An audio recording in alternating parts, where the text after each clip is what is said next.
If you want to catch all the Daydreamers live on camera, see our beautiful faces, hang out and get your questions answered, follow us on Twitch, twitch.com/daydreamer media. Click the notification bell and never miss when we go live.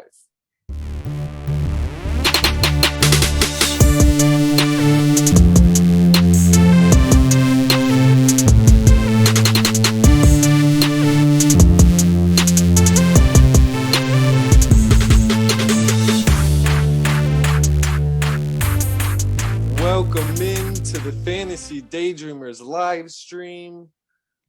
I am your host, JJ. With me tonight on the ones and twos is Keoni. Hello, everybody. Yes, this podcast is going wonderfully. If you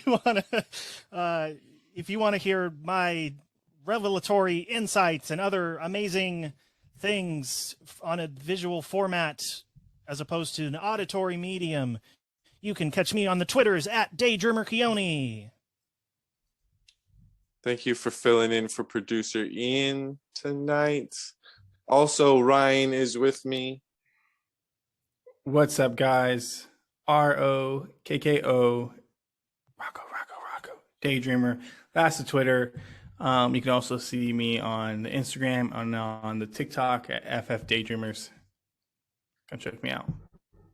And you guys can follow me at JJ Daydreamers on Twitter. If you wouldn't mind, go ahead and take a second, follow, subscribe, whatever it is, wherever you are, whatever it's called, Apple Podcast, Spotify, YouTube. Click the notification bell if it's got one. Tell your friends, and let's bring home some trophies this year. Now let's get into the news. All right, first up, the Deshaun Watson news finally broke. Deshaun Watson's suspension has finally been handed out. He's getting an 11-game suspension. Man, this is a long time coming, but we finally have the information we want, how long Deshaun Watson is going to be suspended for. 11 games. What are you guys' thoughts on the Browns offense through the first 11 weeks? Are you guys moving guys up your draft board, dropping guys down your draft board? How do you guys feel about this situation from a fantasy aspect? For Amari Cooper, I currently have him at wide receiver 30, and it's probably where he's going to be at for me the rest of the time, simply because I don't trust Jacoby Brissett to give Amari Cooper the kind of targets he needs. Njoku, I'm kind of moving up a little bit more, simply because Brissett has always passed a lot to tight ends. It's kind of a security blanket, so maybe Njoku does get a little more targets. Nick Chubb and Kareem Hunt still have good running backs. I don't really have anything different for that. I wouldn't worry about Watson, and I wouldn't really worry about him in the playoffs either. I know people are like, oh, he's gonna come right back for your playoff run. He's not played football in such a long time. He's going to be rusty, and it's hard for me to be like, let's put him on my team and see what he does. Playing football and missing that much time as a quarterback is game changing. You saw it when he played that game versus the Jags, where they went like punt 3 straight drives in a row. It's just not good for him. Yeah, I agree. Staying away from Watson. No, I mean, there's really no reason to add and stash Watson. 11 games is a long time. Unless you have an IR spot that's going to allow you to put a suspended player in that IR slot, you don't need Deshaun Watson on your team. I agree. Amari Cooper is going to be wide receiver 3, late 20s, early 30s range. Kareem Hunt, Nick Chubb, going to probably keep him exactly where I have him. Nick Chubb, late running back 1, early running back 2. Kareem Hunt, I'm kind of high on. Late. I would say he's a running back 3. Let's see where I got him ranked, actually. And then, Njoku's kind of an interesting option here because you never know with the tight end position. There's always going to be a couple guys that you're not expecting that come out, pop out, and he might be one of them this year. I basically agree with you guys. I kind of ranked players with the expectation that Watson was, not going to play this season. And even though it's going to be for, 5 to 6 games, yeah, he's, if anything, he might be like a streaming option in a week or like, I gotta see it. I gotta see it first, though. Exactly. You kind of have to, see how what his ability is at that point. And so, yeah, don't reach for him in the draft. Probably don't even draft him. No, yeah, don't draft him. Yeah. And then like, if you're at that point in the season where you're like, your quarterbacks are injured or out or whatever, and you're desperate and you need a guy, then maybe, but otherwise I wouldn't worry about Deshaun Watson, especially without seeing him play. And then also this is kind of a cheeky move by the NFL. They still managed to make their nut, if you will, in terms of ratings, because guess who they're playing in the week that they come back? Yeah. The Houston Texans. Oh, it's almost like this was planned from the beginning. I do think that they want. Sorry, I do think they wanted to suspend him for that game, but what if he missed that game? He wouldn't have gotten paid for, like, his contract would have had to renew. So that's why the Players Association fought so hard. Is so if you play 6 games, you're able to get the full season. So that's like, or they would have had to gone to like the federal court, or whatever. Gotcha. That's where it was like. That's why I think they got the fine for $5 million too. Fair enough. I mean, just to add a little bit, I do agree they should have planned that out way easier. But I think that was the big deal breaker, is that he wouldn't have gotten. He would still get paid, but he just would have to do the $1 million contract thing for next year. So that makes sense. From that's like the logical, like probably actual answer, and then it also doesn't hurt the NFL, in terms of the perspective. So it kind of worked out for them. Like, yeah. All right, Matt Corral, rookie quarterback, suffered a Liz Frank injury. He's going to miss his whole entire rookie season, unfortunate for him, but he was not going to be the starter. Drake London, wide receiver for the Atlanta Falcons. He's dealing with a knee injury, but he is expected to be back and playing in week 1. How big do you think that of a deal is that for you guys? I mean, sorry, good. That's funny. We've been hanging out too much. But does it hurt a little bit? Yes. He's still going to be the number 2 option on this team. But I would be a little, insecure about drafting him. It's never good to draft a guy who's dealing with a knee problem, especially a guy who came off a big ankle surgery the year before. Yeah, exactly. I'm not drafting Drake London in redraft, probably. I'm hoping that whoever does draft him gets sick of him over the first few weeks, as he doesn't really produce. Rookie wide receivers take a little bit to come along, but we've seen it the last few years with rookie wide receivers really going off in that second half of the season. So I'm hoping that someone might drop him. I think Drake London definitely has a chance to break out the second half of the season. Just not super excited for the first half. Yeah, absolutely. He's coming off injuries. He's a rookie guy. If you can, he would be a guy who I would consider that last pick in the draft. He's got upside, but you're basically spending nothing in terms of draft capital on him, and it's all flyer from there. So if you want to do that, that's where I would suggest maybe, a good spot to get him, but he might be gone by then, but that's not a huge loss for you if he's gone by then. There are plenty of other guys to get at that, in that last spot in the draft that have also are flyers and have upside. Yeah.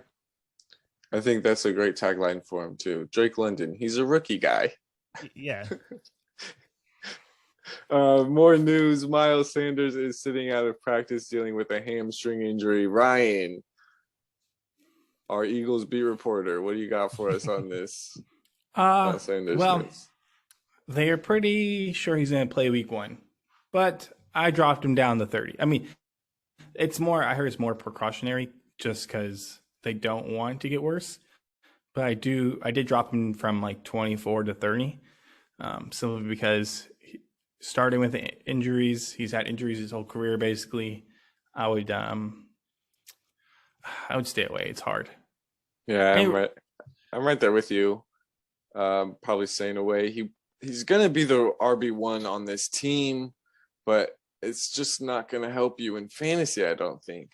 Like Kenneth Gainwell, we all want him to do super well. He's gonna eat it into. Wait, let me finish. He's gonna eat into Miles Sanders a little bit, but Boston Scott is gonna be the guy. I mean, he does it every single year. Boston Scott's gonna pop off for a couple weeks here. And we saw it in the preseason game. They like Boston Scott there in Philly.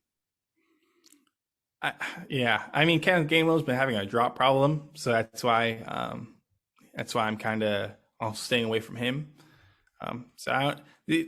Whoever runs behind this offense line is going to get yards, and you saw them, like you said, right before the preseason game, both touchdowns. Boston Scott, Kenneth Gainwell running.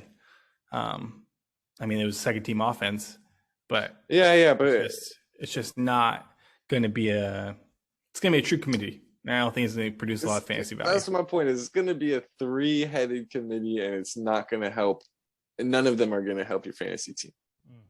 Yeah. The dreaded Hydra of the backfield. So yeah, I mean, focus on Jalen. Focus Hurts. on yourself. Yes, always. Focus on yourself, King. Don't draft Miles Sanders. Focus on Jalen Hurts. Focus on AJ Brown in the draft. Those are guys you're going to want to get on that team. Agreed. Tom Brady returned to practice on Monday after about a 2-week hiatus. Tom Brady. Do you think the rumors are true?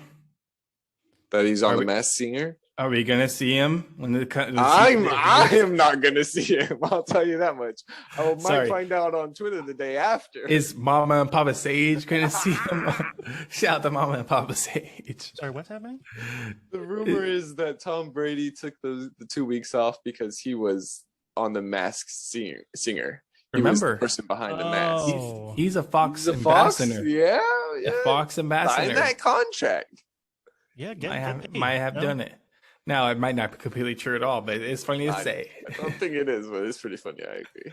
Mom and Papa Sage gonna tell us. They'll let us know. Y'all see Tom Brady on The Masked Singer last night. What do you think about the whole, basically, I think, confirmed aspect of him? Like, it worked out for them and all that sort of stuff, but the whole Raiders thing, just wild. I think that it's the NFL and there's lots of deals on lots of tables, and I'm looking at houses, but until that contract is signed, I'm not going anywhere. True. Like, but I think it was just more like how they said that John Gruden stopped it. Gruden was like, "Oh no, he ixnated at the last minute." It's like, what are you doing? Like, yes, you deserve to be gone. For other reasons, of course, but for like, I think for other reasons, Gruden had a 10-year contract. He was trying to build something. He thought Tom Brady was retiring the next year or so. Gruden, I feel like he had reasons to say no and go with a 28-year-old quarterback over a 42-year-old quarterback. That's fair for sure, but you probably would have won a Super Bowl, and I would have gone with Brady too. But I'm just saying, I don't think it was like all the way done. And Gruden was just like, actually, no. I think there was a lot more steps that had to be taken, and Brady and Gronk were just very interested in it. He didn't say spider 2Y banana enough. that was the key. Yeah. All right, here it is. The Panthers have named a starting quarterback. And the starting quarterback for the Carolina Panthers in the 2022 season will be Baker Mayfield. I think we all saw it coming. They traded for Baker. Sam Darnold, not as good. I think it's the right move. Go with Baker here. They're just listening to those fans at that one particular practice session yelling Baker's name over and over. But what do you think this adds? Does this add to DJ Moore and Robbie Anderson? I always had Baker starting for them. I wasn't going to pretend that it wasn't going to be Baker the whole time. So fair. Doesn't change my opinion at all. If you want to see my ranks, you can go head over to our website, fantasydaydreamers.com, and find all of our rankings there. Oh, it's a good website. Yeah, it is. Washington tight end Logan Thomas was activated off the pup. Now, that doesn't mean he's fully returned to practice, but it means that he's probably going to be back within the first 4 games of the season. So it's good news. Yeah. And one of those guys where it's like he had his kind of shining moment, and then it was just, that stretch or that year, and then injuries, and then it's just like, yeah. Happens with tight ends a lot. Facts. The Raiders traded quarterback Nick Mullins to the Vikings for a 2024 7th round pick. I think this is more indicative of what the Vikings are doing, and that they really want to make a push for that Super Bowl. Nick Mullins did play under the new head coach there in Minnesota, and I believe the GM both of them were in San Francisco when Nick Mullins was there. So they got a guy that kind of knows their system to come back up Kirk, just in case something happens with Kirk. I think they got a guy that knows the system already. The Raiders, this one's big news. Tight end Darren Waller is dealing with a hamstring injury, so he missed quite a bit of practice, and now he's dealing with a hamstring injury. How do you guys feel about Darren Waller heading into draft season here? He won't be on my team. I already dropped him, I think 6 in my tight end rankings. So he's not a guy that I'm probably looking. He's kind of in that like a bubble or whatever, around like a mystery zone, a void of like, I'll get the guys before him or I'll get the guys after him. And then just probably not getting him with just the injuries, and like his upside is fantastic when he plays, and what we've seen he can do, but just injuries have really hampered him. Okay. Darren Waller or TJ Hawkinson?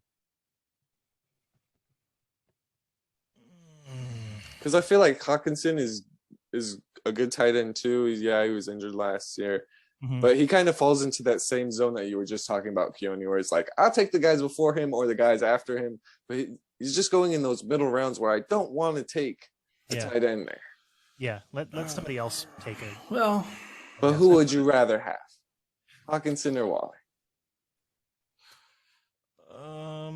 I think with I'm going to say with Devontae Adams going to the Raiders and probably going to be a target monster and a target hog, I don't think Waller's going to get enough targets to supplement, what he needs. And so I'll go with TJ Hawkinson because I think he has a better chance of getting targeted a decent enough in games to draft him. I'm going to have to say Waller. That's what my rankings say. And I think it's because this offense is going to be better than Detroit's offense. Yeah. So, yes. I mean, the chances TJ's still going to have St. Brown, Swift, Jamal Williams. When Jamison Williams comes back, he'll be good. And then, why am I forgetting his name? Oh, DJ Shark. So, why am I forgetting his name? Come on, bro, just forget it. So, I mean, there's weapons with not as good as a quarterback in Jared Goff. So, I'm gonna have to go Waller. He's still probably the 2 on this team. I think I lean TJ. Waller missing a lot of time during the off season. I think it just hurts him just enough to where I go TJ Hawkinson there. The Raiders also then released running back Kenyon Drake. No one saw it coming, but they drafted Zamir White. I'm gonna have to disagree that no one saw it coming. Maybe I saw it on the horizon, when he was playing in the third quarter of the first preseason game. Oh my gosh. They gave him so much money and everyone went wild. Oh, Josh Jacobs is done. Kenyon Drake is showing up. 2 years, $10 million cut after a season. You guys think that Kenyon Drake can be added to any other team and become relevant again or not? Buffalo. Kenny, yeah. Here we go, Buffalo. Do I expect So many him people to in Buffalo be though already. Get rid very of good? Zach Moss and Devin Singletary. Dang. They have Singletary better than Kenyon Drake. Yeah, I think so too. You can't get rid of James Cook. Like, No, he's a rookie. You don't have to pay him barely anything. Yeah. Zach Moss is probably not paying anything either, though. yeah, no, get rid of Zach Moss. Yeah, that's fine. All right. Saints wide receiver Michael Thomas is dealing with a hamstring injury. Ryan, you want to talk? You want to take this one? No, I don't. It hurts. It hurts too bad. I mean, coming off the big ankle surgery, all that rehab, it does make sense. Was looking good though. It does make sense for him to get a little tweak in his hamstring. Hopefully, it's early enough where he still has a little time to recover. But like I said on our mock draft Monday live stream, which you can check out on Mondays around 8 p.m. If he's not there, Chris Olave rockets up for me, simply because now he's number one. But we'll see. What about Jarvis Landry?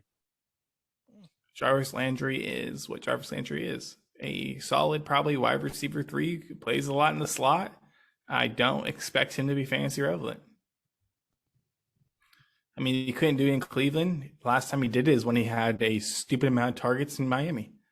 When he was catching the ball. Without Michael Thomas there, he could be getting a stupid amount of targets in New Orleans. That's not true because this team is better. Chris Olave is better than any receiver that played for the Dolphins at the time, and AK is one of the best running backs in the league. So I don't agree with that. He had his chance to Cleveland to show what he could do. Didn't do it. Yeah. Michael Thomas got people listening to a lot of Linkin Park because, he tried so hard and got so far, but in the end, it didn't even matter. I mean, I don't think he's not done for the whole season. Yeah, it's a bad start. Over and over and over and over again. It's always the same thing. So where are you taking him now? How many rounds are you dropping him after this? He was going in the 6th round before the injury. Now where are you taking him? Okay, before the injury, he was my wide receiver 15, and I dropped him. We're high on him though. Oh yeah, and I dropped him to wide receiver 21. Oh, okay. So 6 spots. So you're still taking him in the 6th round? Yeah, I would have to see how bad this hamstring injury is. I haven't heard. I heard it's just a little hamstring, and that's better than a big hamstring. I just need to see him. I just need him to get back on the field, practicing at least. I don't need him to play in the preseason games. I get that. He's not going to. Get back practicing on the field, though, please. Giants wide receiver Sterling Shepard was activated off the PUP list. Good for him. I think he's missed too much time to really be fantasy relevant at the beginning of the season. He could definitely break out in the middle of the late part of the season, but I would give him time. I don't think so. He had that connection with Daniel Jones where he had a couple games there where he was fantasy relevant. Yeah, but Tony, Wando Robinson kind of take his role up already. Sterling Shepard doesn't really have a role for me. I can see him getting cut. Really? Well, it's gonna be him or Slayton. I think they liked Shepard more than they liked Tony before the injury, for sure. They did. I mean, I'm not saying they're right and that Tony's not the better wide receiver, but they didn't like him for. It's a different. That's fair. Yeah. All right. Ravens running back Gus Edwards will miss at least the first 4 weeks after being placed on the reserves PUP list. So any players placed on that list now are going to miss at least the first 4 weeks of games. And that'll do it for the news. Let's move on to some Twitter polls. That was a lot of news. Yeah, it was. There's a lot. All right. So if you guys don't follow us on Twitter at FF DayDreamers, go ahead and follow us there. We post Twitter polls every single week. We want your opinions. So our first poll, Who would you rather have in redraft? Deontay Johnson or Brandon Cooks? Keoni, I'll let you start us off here. Who would you rather have? So I like both of these guys, and I have them both as wide receiver 2s. But I think in my rankings, I have Deontay Johnson a little bit ahead of Brandon Brandon Cooks. And so I just think he has a better ability to catch, like get receptions. And I know even though it's not going to be the same as last year, like he's still going to get, he's still the number one guy there. And yeah, I just have him slightly ahead, even though I really like both of these guys. And it's close. I don't think you can go wrong with either of these guys. Yeah, they're both big PPR guys, and I think he has a better chance of getting in the end zone, specifically, more than Cooks, because they're both going to catch the ball a lot, but I think Deontay Johnson will end up in that end zone more than Brandon Cooks. Both are great at their ADPs, so I don't think you can go wrong with either of them, but slightly ahead with Johnson. I have Cooks, but I'll explain more of that later. Yeah, I'm going Deontay Johnson here. Yeah, just by a little bit, just like Keoni said. You know, I see him still as that wide receiver 1 in Pittsburgh, and I think that he gives a little bit more upside than Brandon Cooks does.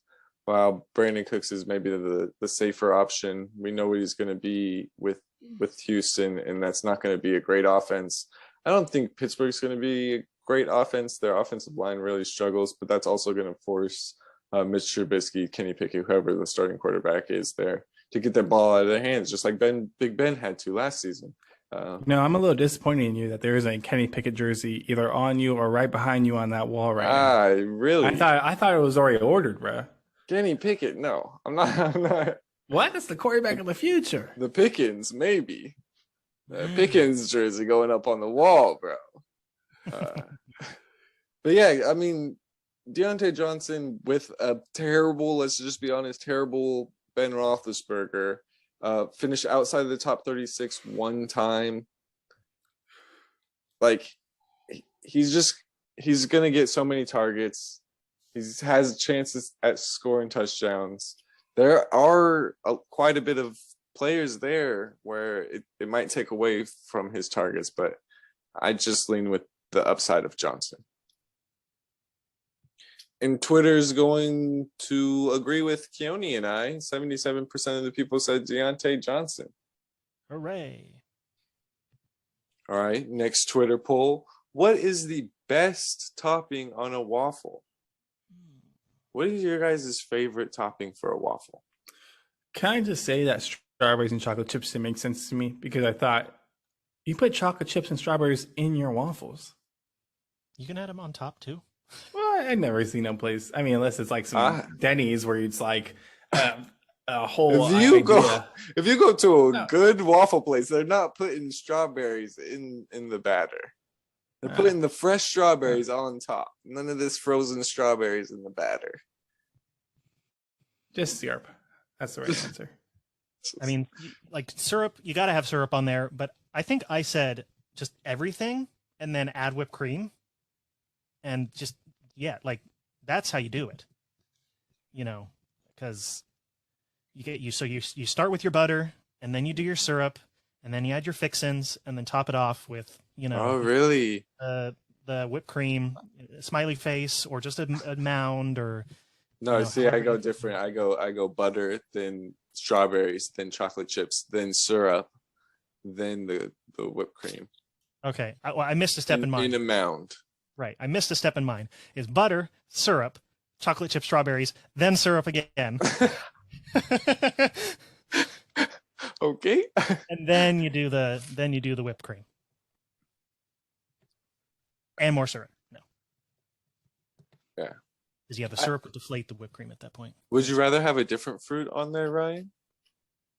No. You want hate syrup. fruit. No, I don't hate fruit. I'd rather have a bowl of fruit right next to it. Why would I put fruit in my waffles?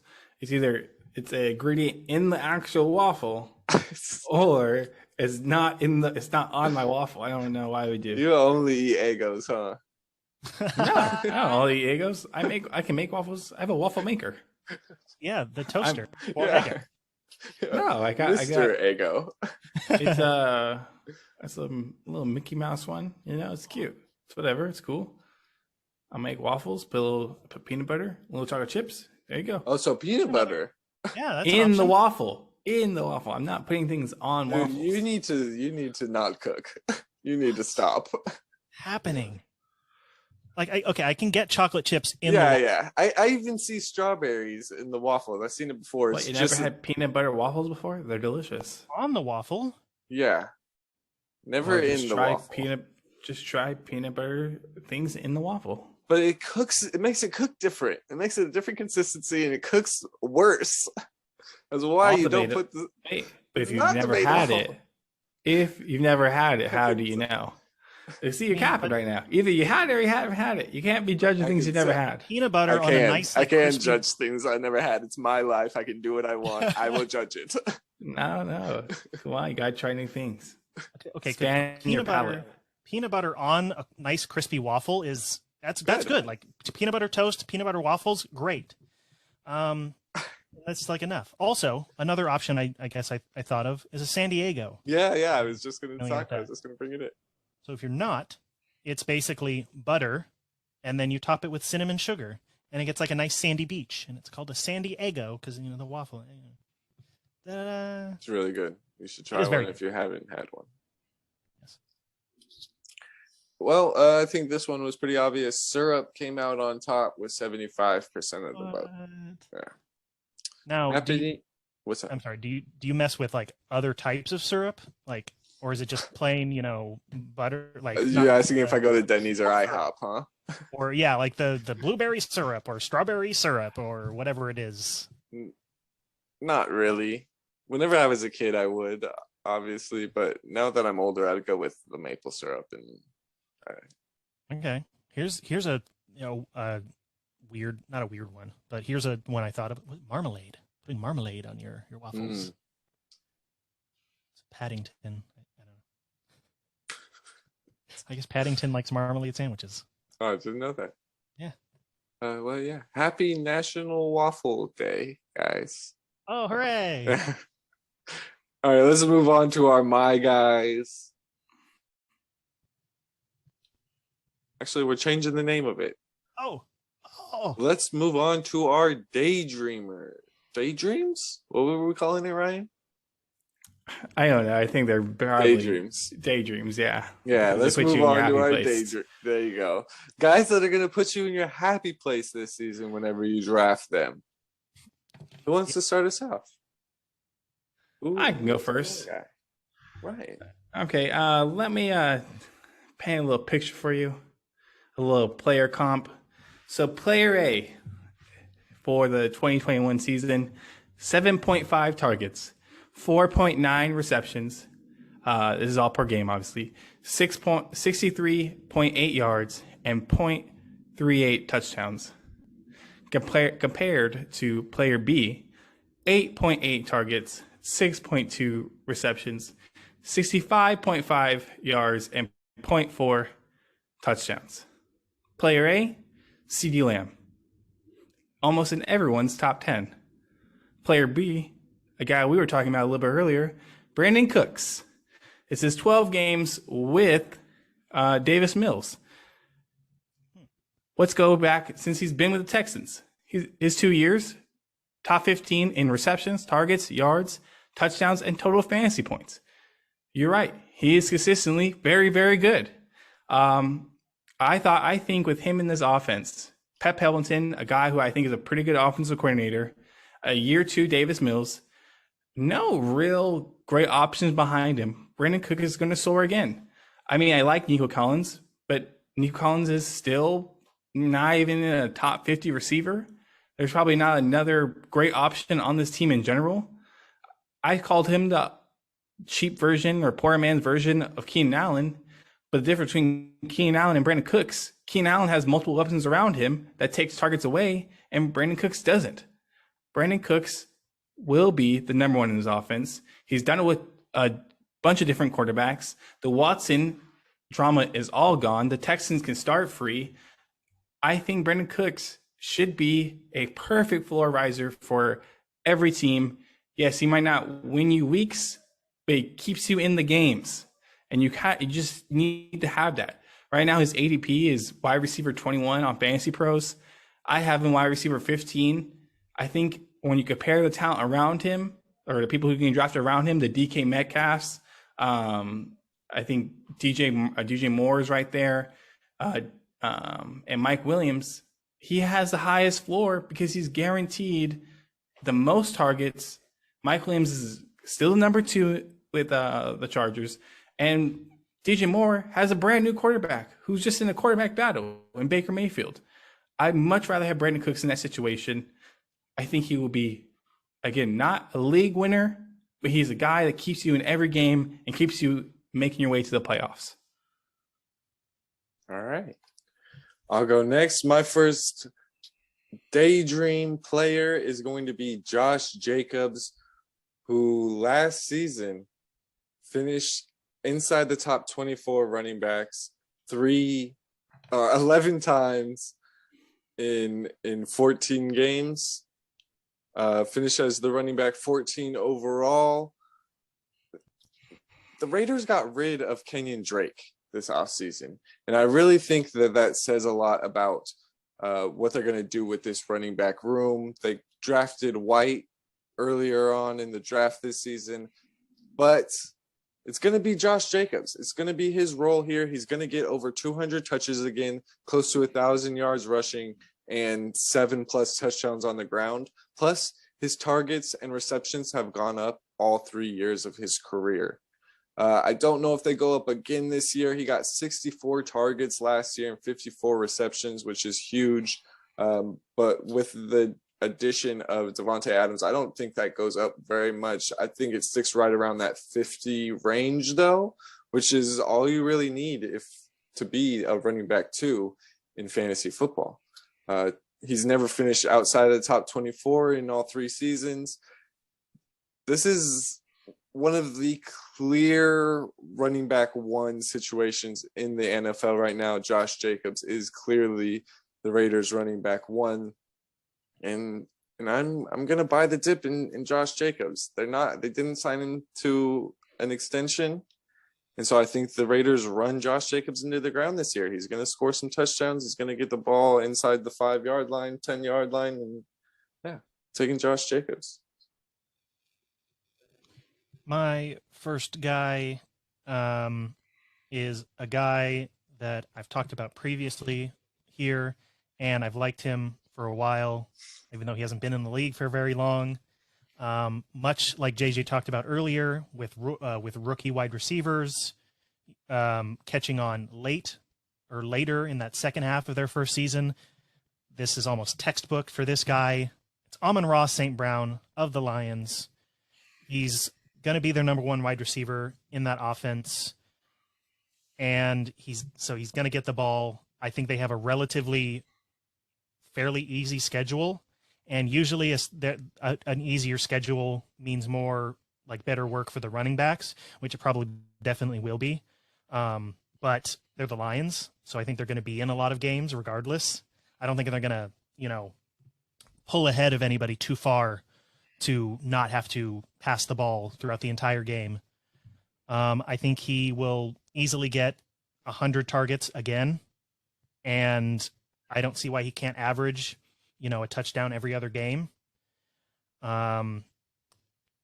Last year, he had 9 games of at least 10 fantasy points or more, depending on your scoring. And that's even before he went, that's including games before his tremendous run, at the end of the season. And I know we've said they weren't major players. Like TJ Hawkinson was injured at that point, and DeAndre Swift was injured, but I don't care. I believe in him. I I think he can do it, and like he's the number one guy there, and I think he has a connection with Jared Goff, and also he shares a name with an Egyptian god, for God's sakes. Like, that's amazing. And so I'm going to take his golden wings of Ra and fly to the sun with Amon-Ra St. Brown and not end up like Icarus. So, yeah. You want me to go next, or JJ, you want to go? I could go again if you want me to. My next guy is another wide receiver, Courtland Sutton from the Denver Broncos. Now, the Broncos added Russell Wilson to the offense this year, and I feel like people have been debating all offseason, is it Jerry Jeudy, is it Courtland Sutton that's really going to benefit from this? I think obviously both of them benefit, but which one benefits more? I'm going Courtland Sutton here. Oh man, and it's really just off of what I've seen from him on film. This guy is going to be able to stretch the field. He's a decent route runner. I think camp reports have said that he is becoming Russell Wilson's favorite target there. I just really like Russell. I really like Russell Wilson being added to this team. Courtland Sutton I've always liked, but I just think he takes that next step up with Russell Wilson as his quarterback. This offense I expect to be really good. I'm drafting Javonte Williams everywhere I can, drafting Courtland Sutton. I'll even take Jerry Jeudy. The only one I'm really staying away from is Albert Okwuegbunam, Albert O. But I'm just really excited for all of this whole Denver Broncos offense with Courtland Sutton. I think really getting a huge boost for me. I am happily taking him in the 4th round. I think he's going to be a top 12 wide receiver for fantasy this year. Okay, I'll go next. So, in 11 games, Dallas Goedert played 68% of the snaps or more. He averaged 5.9 targets, 4.5 receptions, 0.3 touchdowns, 62 yards, and averaged 10.7 fantasy points per game, which would have ranked him 5th. Those are good numbers. But you have to understand he was literally on the most run-heavy team in the league last year. After Week 8, the Eagles led in rushing attempts, yards, and touchdowns. They had 76 more rushing attempts than the second-place team. I guarantee that does not happen again. The Eagles want to pass the ball more. It's why they traded for A.J. Brown. The head coach, the owner, the GM have all said during the offseason they want to pass the ball more. And you saw that on the very first drive of the preseason. Hurts went 6 for 6 for 80 yards and threw a touchdown to who else? Dallas Goedert. And it also goes for training camp. He's literally having the best training camp of his career. Elliot Shore-Parks of 94WIP.com stated Dallas Goedert has had the most targets, receptions, and 3rd most touchdowns of training camp for the Eagles. Also, according to Adam Kaplan, formerly of ESPN and right now on Inside the Birds, 2 days against the Browns, Dallas Goedert was the best player on the field. He put on an absolute show. The Browns tried everything, but they abused their secondary and linebackers. The thing about Dallas Goedert that makes him special is that he's not just athletic. He has great hands. He solved his drop problem of last year. A.J. Brown is the 1A, but Dallas Goedert is the 1B. He is not the 2. He is the 1B. If you saw also on that touchdown in the preseason game, they used the A.J. Brown post to get Dallas Goedert wide open on the corner route. I expect that to happen multiple times. I actually have Devontae Smith really low in my rankings, somewhere in the 40s, because I think A.J. Brown and Dallas Goedert both go over 100 targets. I think Dallas Goedert becomes the 9th tight end since 2017 to go over 1,000 yards. His ADP right now, he's a league winner. He's being drafted in the 7th round behind guys like George Kittle, Darren Waller, even Dalton Schultz. And I think that is ridiculous. I know multiple fantasy experts are way too low on him. Dallas Goedert is going to have a monster season. Okay. I'm going to stick with the tight end position, and I'm actually going to stay in the same division. I'm going to go with Cowboys, Dalton Schultz. If you've been listening, you know Ryan and I have a bet involving this gentleman, and I still feel confident about his ability in that bet. He was a force to be reckoned with last year, and I think he's going to be a force to be reckoned with this year. I think he's going to be a top 5 tight end, and basically this offense has CeeDee Lamb, and then it's Dalton Schultz. And so he's going to be the clear number 2 pass catcher for Dak Prescott on that team.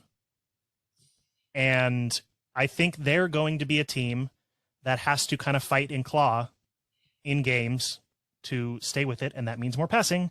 And so you need those quick passes. Tight end, that's where you go. And he can get in the end zone, and I think he will get over 100 targets this year. Maybe not, I don't think he'll get 1,000 yards, but I think he'll get around 800 or so like he did last year. But I just think the volume is going to be there for him again this year because they got rid of a lot of their weapons on offense, and they're going to have to. And he's talented enough and a big enough guy to where they're going to have to rely on him. And so that means fantasy production. So top 5 tight end from Dalton Schultz this year. All right, I'll finish up. My last DayDream player is going to be Aaron Jones, running back from the Green Bay Packers. Aaron Jones, like people, I don't know why, but they do not like Aaron Jones this year. I mean, they still got him as a running back 2, but this man is a running back 1 everywhere, going in the second round of drafts. Should be going, I'm not saying early in the first round, but he should be going late in the first round, maybe the early of the second round.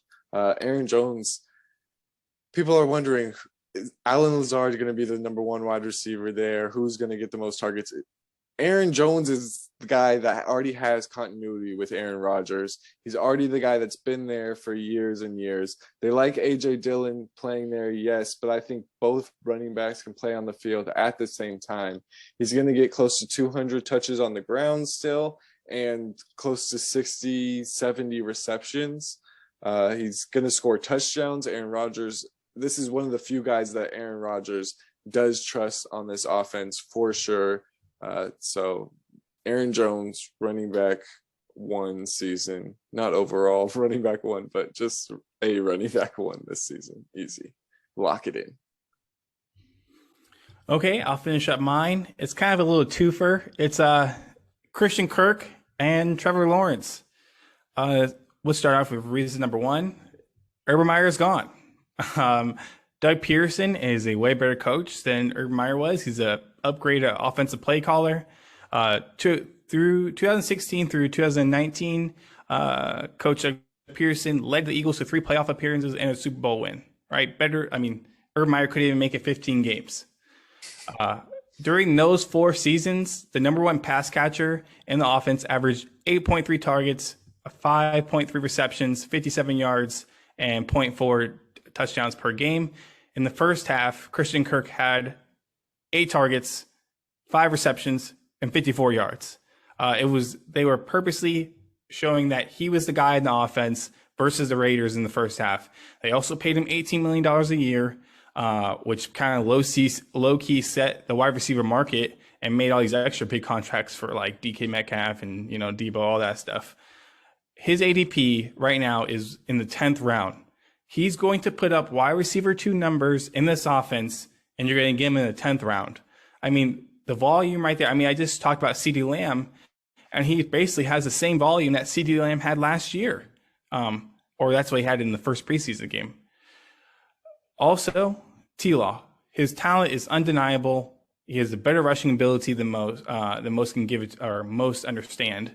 Also, when you look at Wentz during the 56 games he played, he basically averaged 250 passing yards, 1.7 touchdowns, and a 0.6 interception rate or interceptions.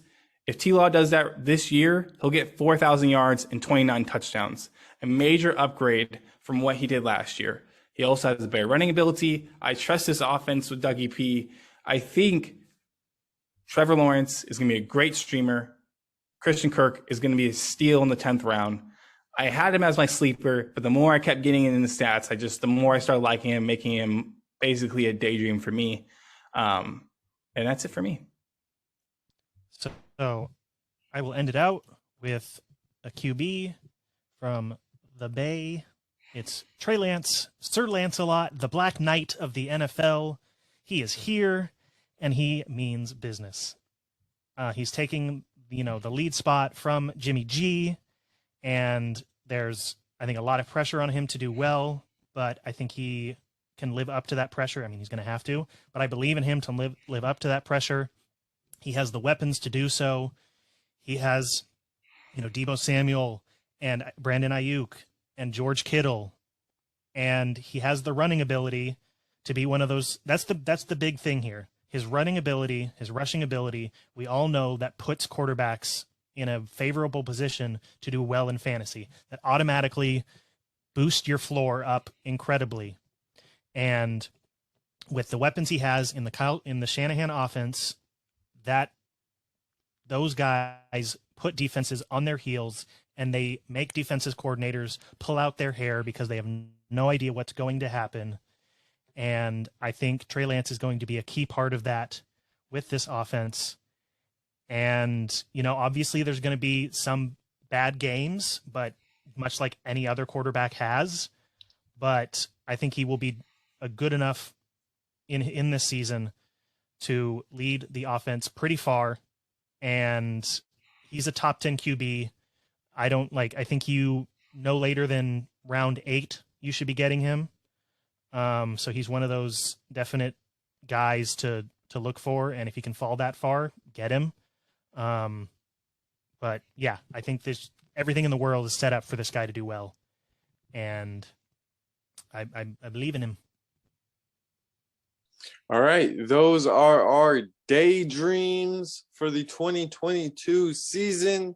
Let's move on to our last segment, Keoni's Got Characters, where we're going to give Keoni a fantasy football topic, and he's going to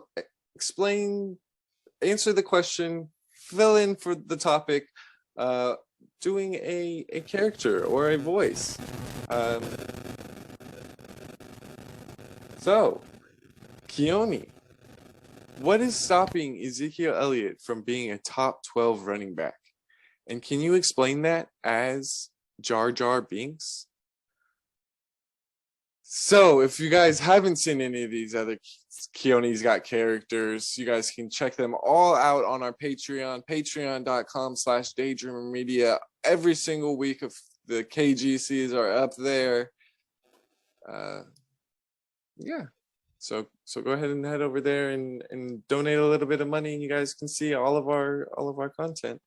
You guys can also head over to our Instagram, FF Daydreamers. Ryan's putting out a lot of content on there, a lot of good stuff, going to help you win some leagues, at FF Daydreamers on Twitter as well. Yeah. So, Keoni, what is stopping Ezekiel Elliott from being a top 12 running back?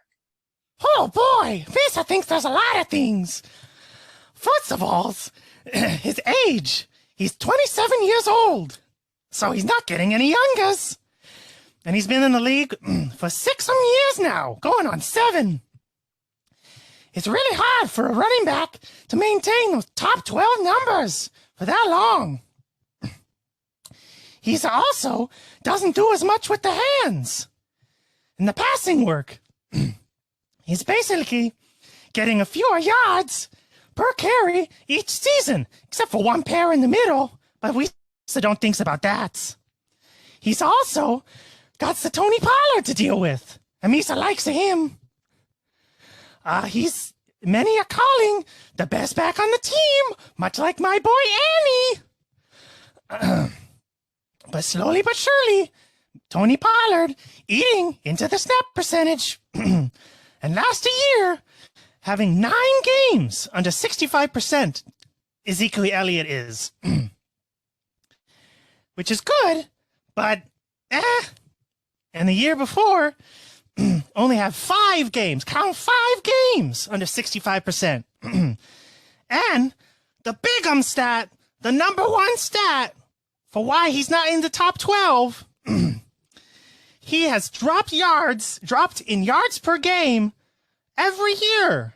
So starting in 2016, he had 109 yards per game. But in 2021, it was all the way down to 59. That's crazy. And the guys ahead of him are much younger. Much like Anakin versus Princess. Way too young. And they can catch the ball a lot more. And then the other guys are guys who are going to be the major workhorses. So, Zeke, starting to get away from that. Still solid, RB2, borderline, but just not top 12 anymore. All right, so let me ask you a couple guys or Ezekiel Elliott. Ezekiel Elliott or Javonte Williams this season? Let me think.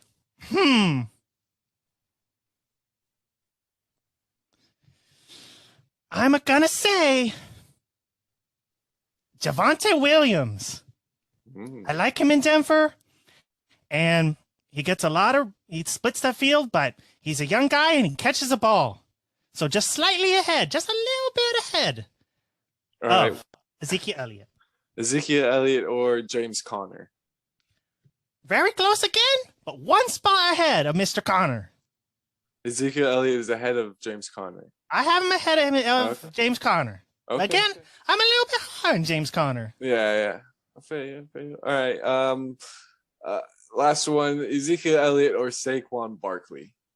I know I like Saquon Barkley. I like other people. He's very, very much a bad guy. Darth guy vibes from this guy.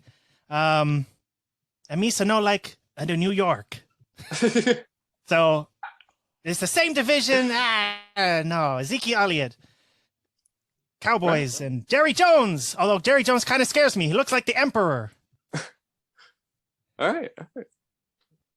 All right, that'll do it for today's episode. Thank you guys so much for tuning in. Again, you guys can find all of our content on our website, fantasydaydreamers.com. Go ahead and head over there, find everything you guys want to find, all of our stuff. Till next time, stay dreaming. Stay dreaming. Stay dreaming.